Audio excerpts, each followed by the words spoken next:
At dito tayo sa nabasa nating post ni PBA Insider News na kung saan ayon dito, credit po, I heard that TNT is looking for an explosive guard like Jason Castro to fill his void due to injury their Grand Slam run. Our source told that Coach Chot Reyes wants to get Cedric Bearfield ASAP and he is the priority trade target this All-Filipino Cup. Source, TNT Insider.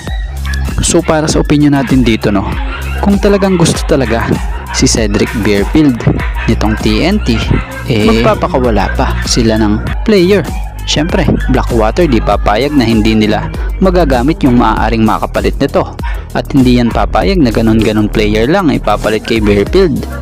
Dahil si Bearfield, may malaking role na ito sa Blackwater na kung saan parang siya na nga po ngayon yung star player dito na talaga namang isa sa tinitiwalaan din itong si Coach Jeff Carriazo. Si Bearfield isang gunner player to. Bukod dun experienced player talaga ito.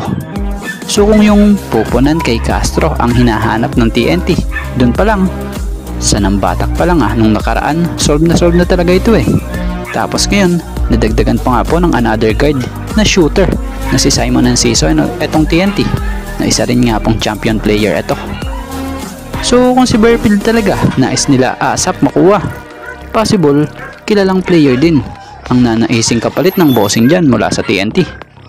So kung may tiwala na ka naman, diba, sa player mo, bakit hindi na lang makontento? Total, may napatunayan naman yung team ng TNT. Biro mo, back to back champion ginawa nito.